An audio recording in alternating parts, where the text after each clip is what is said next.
اعوذ باللہ من الشیطان الرجیم بسم اللہ الرحمن الرحیم یا ایہا الذین آمنوا اے ایمان والو لا تأکلوا اموالکم بینکم آپس میں ایک دوسرے کے مال نہ کھاؤ بالباطلی ناجائز طریقے سے باطل طریقے سے ہاں الا ان تکون تجارتا ایک صورت ہے کہ تم تجارت کر لو تجارت سے ایک دوسرے کے مال کھاؤ ان تراض منکم وہ بھی آپس میں ایک دوسرے کی رضامندی سے ولا تقتلوا انفسکم اور دوسرا کام کہ اپنی جانوں کو قتل مت کرو ان اللہ کان بکم رحیما بے شک اللہ تعالیٰ تمہارے اوپر بڑا مہربان ہے ومن یفعل ذلک اور جو شخص یہ کام کرے گا یعنی ایک دوسرے کا مال حرام طریقے سے کھائے گا یا کسی جان کو قتل کرے گا یہ دونوں کام عدوانا و ظلما تعدی کرتے ہوئے اور ظلم کرتے ہوئے حد سے تجاوز کرتے ہوئے اور ظلم کرتے ہوئے فسوف نصلیہ نارا ان قریب ہم ان کو اس آدمی کو جہنم میں داخل کریں وکان ذلک علی اللہ یسیرا اور یہ بات اللہ تعالیٰ پر بہت زیادہ آسان ہے سورۃ النساء سورت نمبر 4 سپارہ نمبر 5 آیت نمبر 29 اور 30 آپ کے سامنے تلاوت ہوئی ہے ان دونوں آیتوں کے 2 درس اس سے پہلے گزر چکے ہیں آج تیسرا درس ہے جن 2 درسوں کا خلاصہ یہ ہے کہ پہلی بات تو اللہ نے فرمائی یا ایھا الذین آمنوا ایمان والو لا تاکلوا اموالکم بینکم بالباطل آپس میں ایک دوسرے کے مال باطل طریقے سے مت کھاؤ اب باطل سے کیا مراد ہے مفسرین نے وضاحت لکھی ہے کہ ہر وہ طریقہ ہر وہ ذریعہ آمدنی جو شریعت نے حرام قرار دیا ہے وہ باطل ہے وہ حرام ہے گناہ کبیرہ ہے جیسے چوری ہے ڈکیتی ہے کسی کا مال ہے اس میں خیانت ہے سود ہے رشوت ہے کسی کو دھوکہ اور فریب دے کے مال کمانا ہے یہ ساری شکلیں جو ہیں یہ حرام میں آتی ہیں اسی طرح وہ بیوع فاسدہ جو بے ہم آپس میں لین دین کرتے ہیں جو شریعت نے جن کی خرید و فروخت سے منع فرمایا ہے وہ بھی باطل اسی طرح وہ چیزیں کہ جن کی تجارت سے شریعت نے منع فرمایا جیسے شراب ہے شراب کی جہاں شراب پینا منع ہے وہاں شراب کی تجارت بھی منع ہے اسی طرح مردار جہاں مردار کھانا منع ہے وہاں مردار کی تجارت بھی منع ہے اور اسی طرح تصویریں اور مجسمے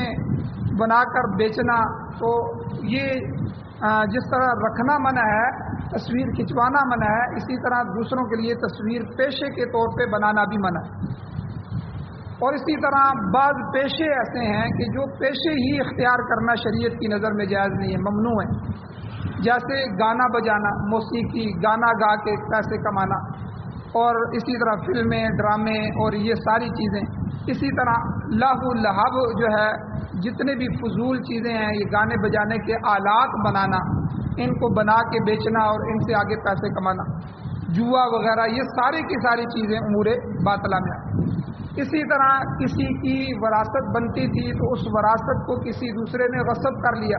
بھائی نے بھائی کو وراثت نہیں دی سب پہ قبضہ کر لیا یا بہنوں کو بھائیوں نے قبضہ کر دیا وراثت میں حصہ نہیں دیا تو یہ ساری کی ساری چیزیں اور مال یہ بھی باطل میں آتا ہے یہ بھی ہم اگر اس سے کھائیں گے اس سے نفع اٹھائیں گے یہ بھی حرام ہے گناہ کبیرہ اسی طرح شراکتی کاروبار جو ہوتے ہیں جن میں بہت سے آدمی شریک ہوتے ہیں ان شراکتی کاروبار میں بھی ایک دوسرے کے حق میں کسی طرح کی بھی خیانت کی جائے تو وہ مال حرام ہو جائے گا تو یہ ساری کی ساری چیزیں ناجائز ہیں ان میں تصرف بھی ناجائز ہے اور یہ حرام ہے اور ایک چیز اور بھی بیان ہوئی تھی کہ جس طرح مال کو حرام اور باطل طریقے سے کمانا منع ہے اسی طرح حلال مال کو کسی باطل جگہ پہ خرچ کرنا بھی منع ہے کھیل تماشے میں خرچ کر دے ٹھیک ہے رسومات باطلہ میں خرچ کر دے اس طرح اسراف و تبذیر یعنی فضول خرچیوں میں لگا دے یہ بھی منع ہے ایک چیز تو یہاں قرآن مجید نے یہ بیان کیا دوسرا اللہ نے پھر اجازت دی کہ تمہارے لیے ایک دوسرے کا مال کھانا حرام ہے جائز نہیں ہے باطل طریقے سے ہاں ایک صورت ہے کہ تم تجارت کرو الا ان تکون تجارہ جب تجارت کروگے تو تجارت میں ظاہر بات ہے ہم دوسرے کا مال لیں گے، نفع میں زیادہ لیں گے۔ ایک چیز ہم جو ہے وہ 1000 روپے میں لے کے آ رہے ہیں، آگے آ کر ہم 1200 میں بیچ رہے ہیں، تو یہ 200 روپیہ ہم کسی کا مال لے رہے ہیں، یہ نفع ہے۔ اللہ کہتے ہیں یہ میں نے تمہارے لیے جائز کرا دی،